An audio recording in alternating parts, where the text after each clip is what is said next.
Bueno, pero además de lo que comentamos, están pasando muchas cosas y queremos comentarlo con Cristian Pizarro, editor del Cuerpo de Reportajes del Mercurio. Cristian, ¿qué tal? Bienvenido a esta edición de Llegó la Hora. Hola, José Francisco, ¿qué tal? Buenas tardes.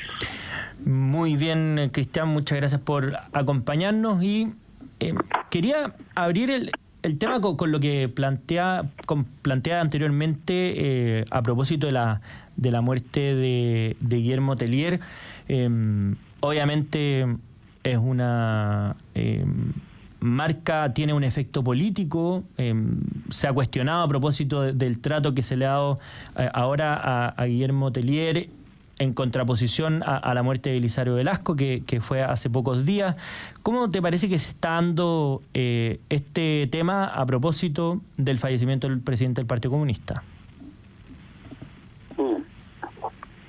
Mira, lo primero que hay que decir, creo yo, es que bueno, que es una lástima, ciertamente, el fallecimiento de cualquier persona y naturalmente la de Guillermo Tellier también. Él estaba en una situación muy delicada de salud hace ya algunos meses. Entonces, bueno, lo más importante es que haya parado ciertamente ese sufrimiento y ese dolor. Ahora, evidentemente, del momento que él es un personaje político, público, más allá de las consideraciones humanitarias, humanas, familiares que uno puede hacer sobre esto que acabo de decir, hay juicios también de orden político, ya no es en relación a la persona, sino que a sus actuaciones, a sus declaraciones, en fin. Y bueno, Guillermo Tellier, hay que decir las cosas como son, militante, activo, disciplinado, riguroso comunista de toda la vida. Terminó estos últimos años siendo presidente del partido después del liderazgo de Gladys Marín. Es decir, él, entiendo que encabezaba esta colectividad desde el año 2005, precisamente cuando ella había fallecido. Y había sido un dirigente bastante duro, un muy acérrimo antagonista del gobierno del presidente Piñera. Creo que ahí uno también encuentra ciertos rasgos de conductas bastante antidemocráticas, por decirlo suavemente. Recordemos que él fue el que encabezó la solicitud de renuncia al presidente en los días inmediatamente posteriores al 18 de octubre. Pero la etapa más oscura, ciertamente, de la vida política de Guillermo Tellier se encuentra en los años 80, cuando él era el enlace militar con el Frente Manuel Rodríguez, movimiento terrorista, entre otras cosas, ultimó a Jaime Guzmán y así a tantos otros, y trajo ciertamente la violencia, y la instaló como arma y como medio de acción política. Detrás de eso también está la internación de armas vía Carrizal-Bazo, que provenían de Cuba. Ahí a Guillermo Tellier también le ocupa un papel muy, muy destacado.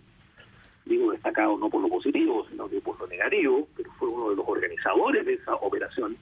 Entonces, por Dios que es difícil en ese aspecto político no tener un juicio muy crítico de la figura de la persona. Yo he escuchado durante la jornada de hoy muchas dirigentes políticos, bueno, del propio partido, que hasta cierto punto lo puedo entender, pero otros que hablan del legado de Guillermo Tellier. El presidente, incluso Boric, habló de la palabra no quiero equivocarla, pero de un demócrata inclaudicable. Eso fue lo que dijo. Es un demócrata inclaudicable, es decir, una persona que ha luchado permanentemente por la democracia. Yo creo que eso no es Guillermo Tellier. Y en eso creo que los auditores no se pueden confundir.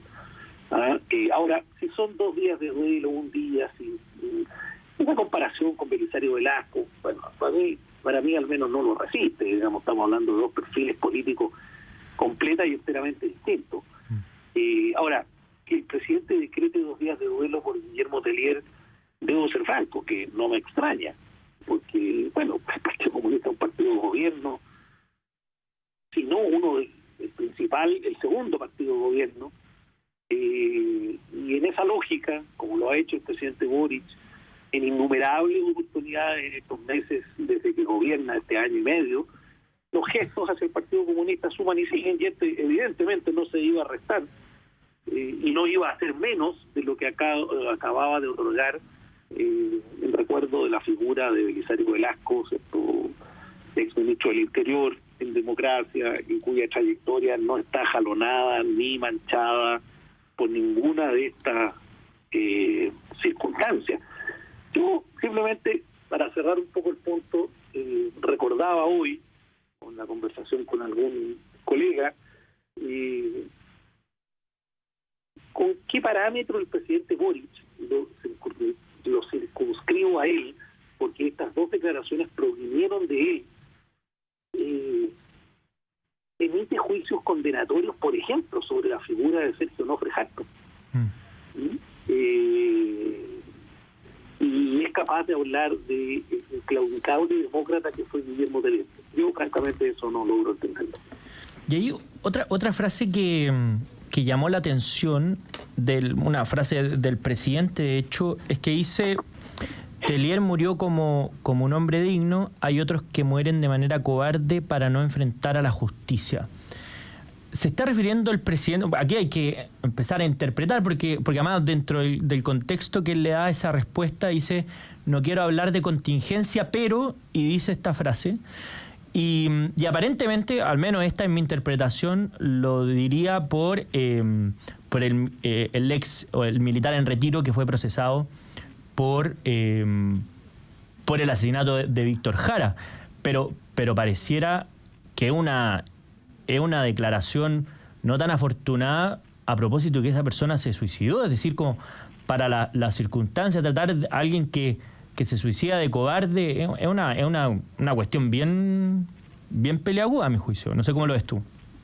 Mira, probablemente sí, efectivo, pero si está el presidente colocando ese estándar que él mismo señala, habría que aplicárselo a la persona de Guillermo Teler, digamos. Porque hasta donde yo entiendo, Guillermo Teler, precisamente por actos contrarios a la ley, absolutamente contrarios a la ley, digamos, y tampoco fue procesado en tribunal alguno, y vivió después una vida política absolutamente normalizada, fue hasta parlamentario. En consecuencia, no veo la correspondencia entre esos dichos. Es decir, a ver, si ese es el estándar que el presidente establece, insisto, ese estándar entonces habría que aplicárselo también a Guillermo Teler, que me parece que no se le aplicó. Es decir, él no fue juzgado, no fue responsable judicialmente por ninguno de los actos. Ahora me van a decir, seguramente se va a decir, que esos actos estaban amparados en el derecho a rebelión. Sí, lo han planteado con los diputados incluso.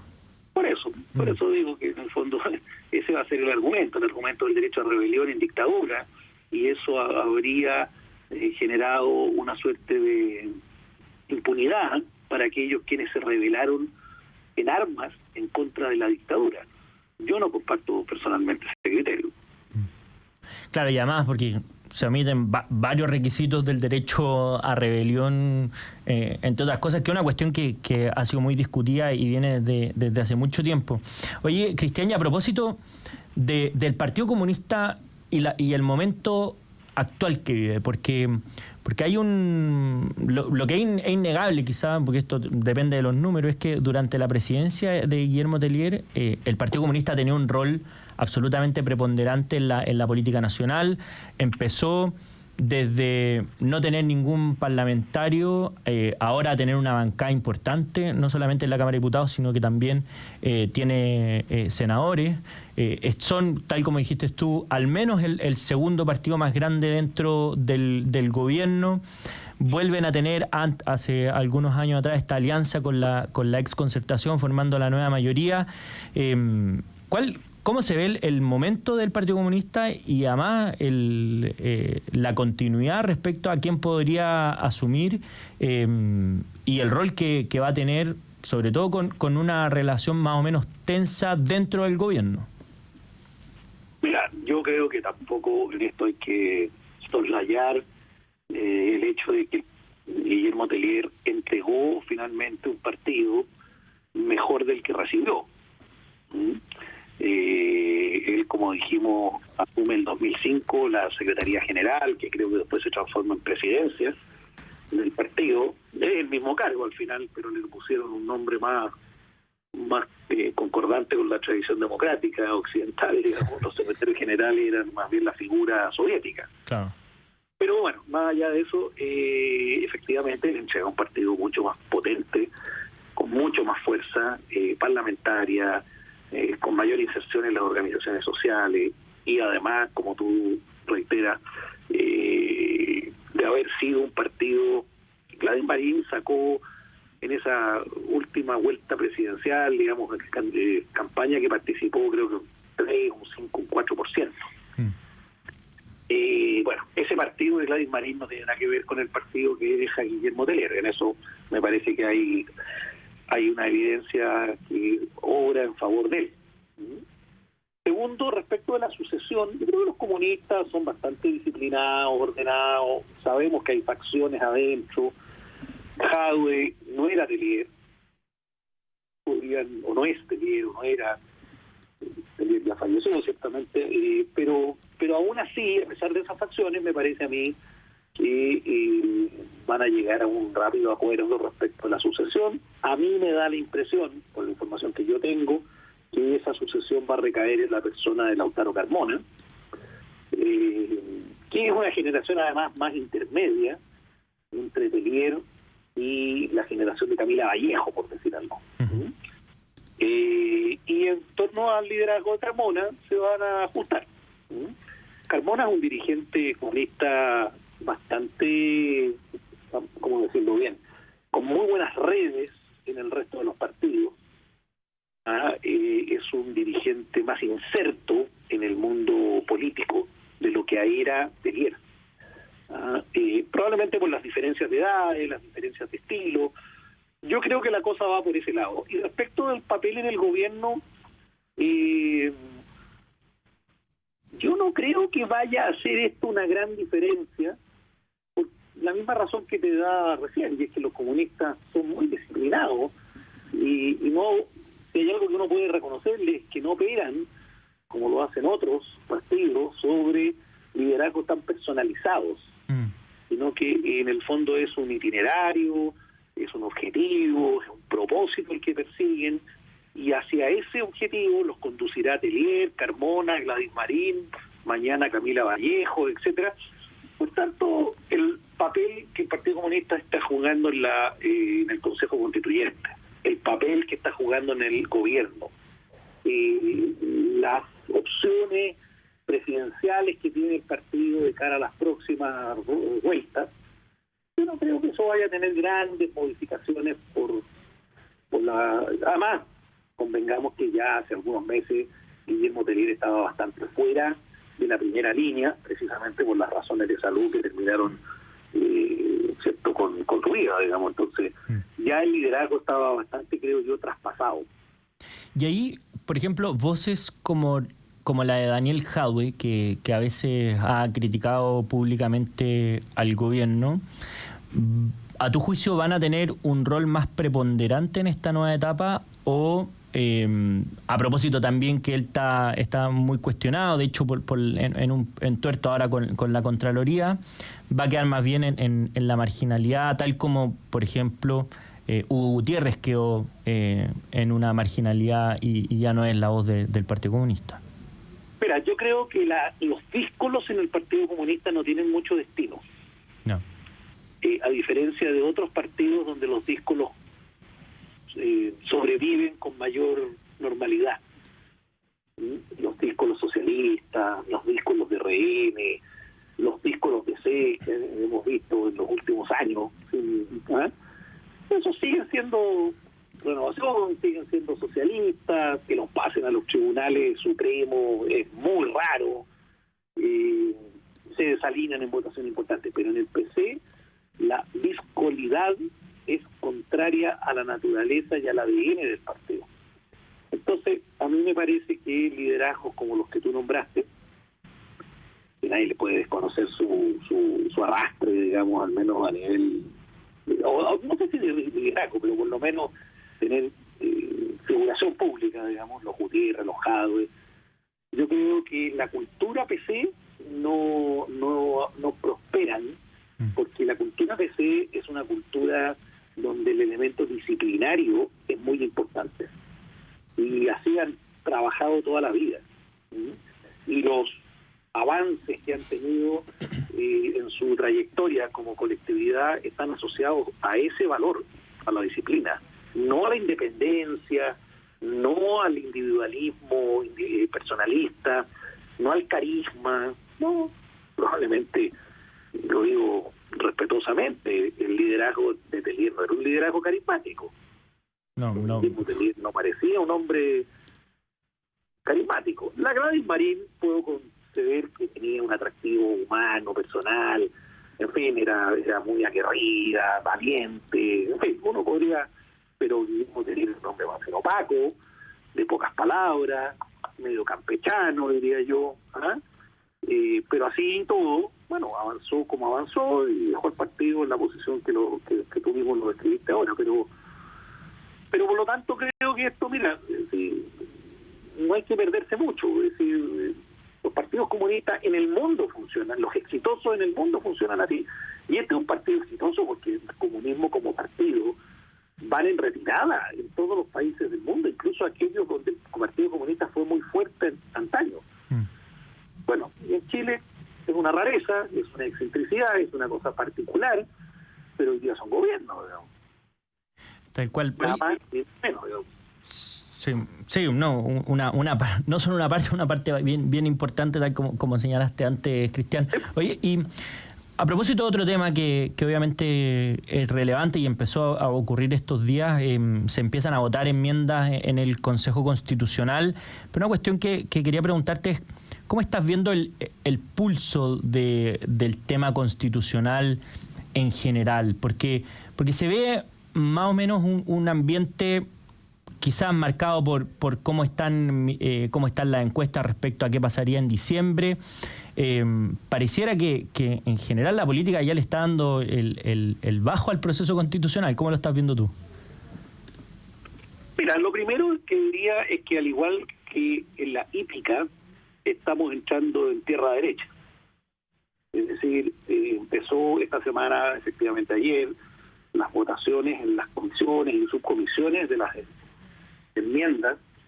Por lo tanto, lo que pase con estas votaciones va a ir prefigurando ciertamente un escenario de cómo va a terminar esta historia. Ayer hubo un día difícil, de mucho roce, muy áspero, que no augura un buen desarrollo de estas votaciones de enmiendas, por cuanto efectivamente aquí es donde se tienen que llegar a acuerdos, aquí es donde deben dejarse caer ciertas enmiendas un poco más maximalistas de lado y lado y empezar a construir ciertamente estos acuerdos y estos consensos sobre aquellos temas donde sea posible hacerlo. Si no, efectivamente, como tú dices, el proceso se va a terminar diluyendo, la opinión pública, la ciudadanía y las encuestas así lo reflejan, no lo están acompañando desde el punto de vista de la aprobación de lo que de este Consejo salga. En consecuencia, la variable crítica para que esto termine siendo aprobado es el trabajo de político, de gestión política que hay que hacer en estas semanas que vienen, porque acordémonos que después de las votaciones en comisiones, esto pasa al plenario. Entonces, en el plenario ahí también hay otra instancia donde es posible construir acuerdos. Yo estoy preocupado personalmente por todo lo que veo, escucho, converso con gente. Creo que es importante que este proceso se cierre y se cierre bien, me refiero al tema constitucional. Y bueno, esperando de que efectivamente los partidos, tanto los que tienen mayoría como los que no la tienen, porque están todos metidos en la misma arca acá. Aquí yo he visto mucho, he escuchado mucho en estos últimos días la sobre-responsabilización que se le está haciendo a los republicanos. Es verdad, republicanos tienen una mayoría muy significativa y obtuvo un importante apoyo ciudadano en este proceso, pero no son los únicos. El republicano tiene capacidad de veto, pero no tiene capacidad de propuesta. Por lo tanto, para que estos acuerdos se construyan, se necesitan a Chile Vamos, se necesita a la centro-izquierda, a lo menos. Y aparte de la izquierda, ¿cierto? Sobre todo si el presidente piensa en respaldar un texto que nazca de este consejo, digamos, que sea similar, como dijo él al comienzo, al del comité de expertos, digamos. Y hay una última cosa. ¿Tú ves posible que el oficialismo se sume al texto? Porque ya, de hecho, el Partido Comunista dijo que no, pero ¿ves posible una división, por ejemplo, entre las almas del gobierno o incluso dentro de Aprodignia? Mira, yo creo que en la medida que el texto sea similar, cercano al del comité de expertos, sí. En la medida que el texto definitivo que emane de esta instancia sea un texto que se aparte demasiado, no. Y ahí para las fuerzas más democráticas, más de centro, más de centro izquierda, va a ser más fácil prestarse, porque van a entender que ese texto contiene aspectos que son líneas rojas, que no son cruzables para ese mundo. Y por lo tanto van a llamar a rechazarlo porque no están de acuerdo con ese contenido. Pero insisto que en el texto del comité de expertos hay una base sobre la cual echar mano, y por lo mismo ahí es donde hay que trabajar, a mi juicio, ahí es donde hay que trabajar. Salvo que haya quienes consideran que ese texto es malo. Segundo, de lado y lado, esto puede ser por ambos lados. O segundo, que consideren que no tiene importancia significativa dejar cerrado el tema constitucional y que el país puede seguir marchando con cierta normalidad, aun cuando ese tema no se zanje en diciembre. Yo personalmente creo que no es así. Creo que el dejarlo pendiente tiene riesgos, tiene costos para el futuro inmediato del país. Pero bueno, hay gente que puede pensar todo lo contrario. Tal cual. Bueno, nos queda más claro el panorama. Cristian Pizarro, editor del Cuerpo de Reportajes del Mercurio, muchas gracias como siempre por acompañarnos en Llegó la Hora.